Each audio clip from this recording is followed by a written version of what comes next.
Hello and welcome to RGB Addict Reviews. It's been a while since I've done a video.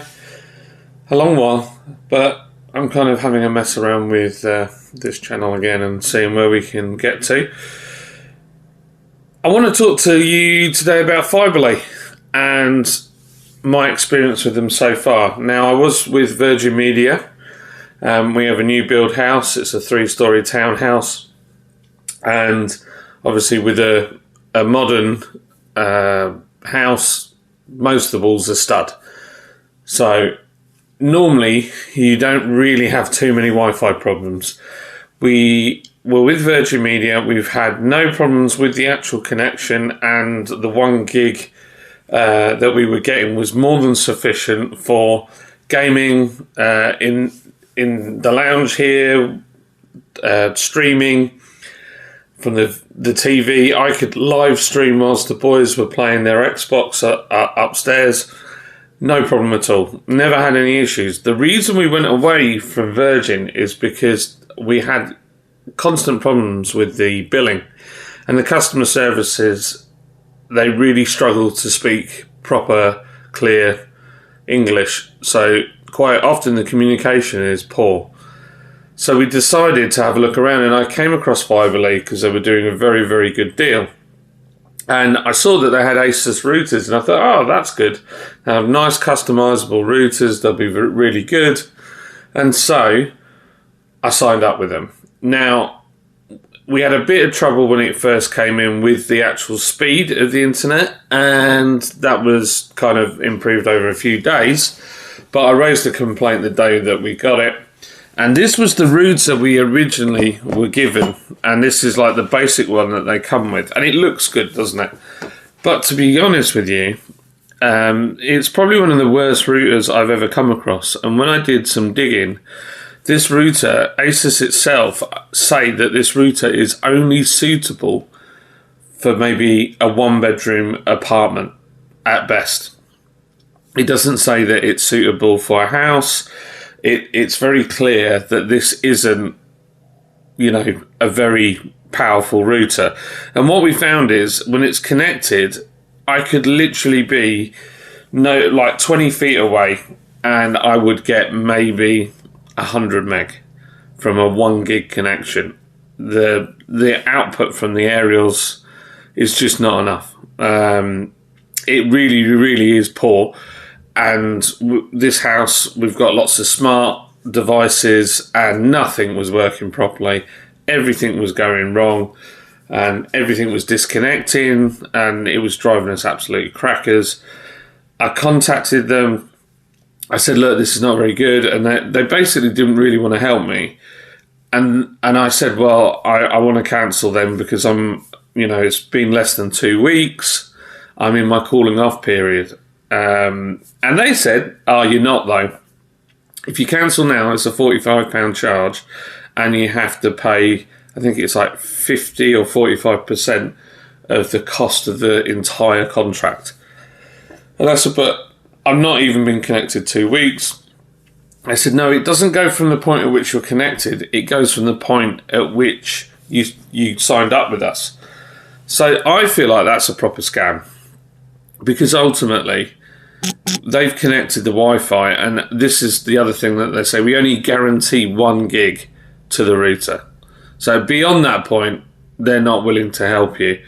And it took over 2.5 weeks to actually get the connection from OpenReach to connect us to the system. So we haven't really had a fair chance to see whether Fibrely were really doing their job or not.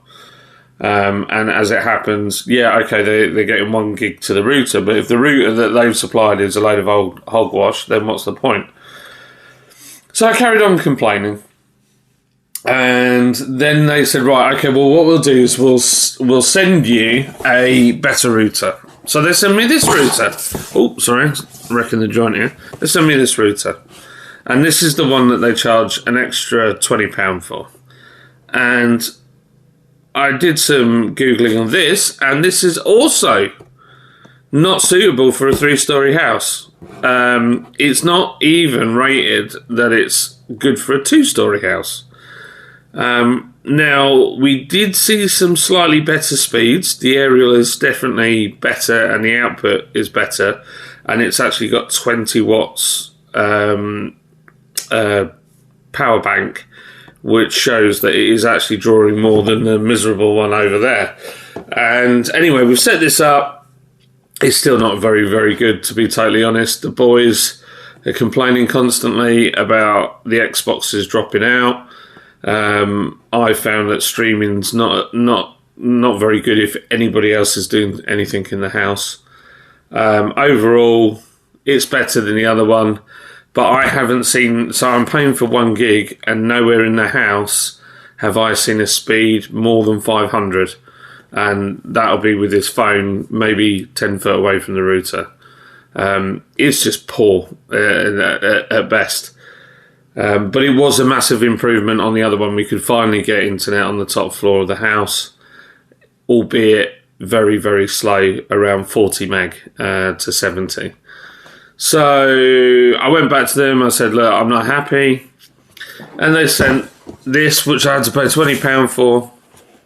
And this supposedly does up to, and this is what I read in the PC magazine, a theoretical 2,500 meg, but in reality, when they tested it, they could barely get it over 100, and I can say it's exactly the same. And on here, it also says 2-room coverage. It's just trash. The whole lot's trash. These Asus routers, the best thing about them is the packaging. Honestly, they're just the cheapest of cheap. And the nice bit about them is you can customise them. But I can't get any sensible numbers out of these. I spoke to Fibrely today because this got delivered. I set it up. And I was like, this is not a solution. This is no better, really, than what we had before. So the signal might be better, but the actual speed is indifferent. So there's no point in it. Fibrely, the person that I'm dealing with is Ashley. And Ashley, I asked to speak to Ashley, and the answer I got was they've got other stuff to do. So, I mean, that gives you an idea of the level of customer service we're at now. The chap on the phone, he said he's going to escalate it to a manager. I mean, I don't know. I've lost all faith in it. I said that I think it might be better if we cancel and then go to court and go to small claims court and we'll have a chat there, because I'm not paying for something that I've not received, and I'm surprised Ofcom let them get away with it. But then I've always thought Ofcom is a bit of a toothless lion anyway. So these companies get away with doing whatever they want because they're not really properly regulated. So yeah, all in all, I would say if you live in a bungalow or a bedsit, Fibrely might be the one for you. But if you're in a new build, brand new house that's more than 2 stories, then just don't bother. Just really don't bother at all. And all this stuff, the only good Asus stuff is really much more expensive than this. So yeah, I mean, in fact, I've got a range extender that is in my shed for streaming, and that gets twice the speed of this, and that's using it through the power line, and that was with Virgin. So yeah, I'm not impressed. I can't recommend them. I'll keep you up to date with going forward what's happening, and if we have our day in court, I'll let you know what happens. Thanks for watching, and I promise I'll get some more stuff on the channel soon. Cheers, bye.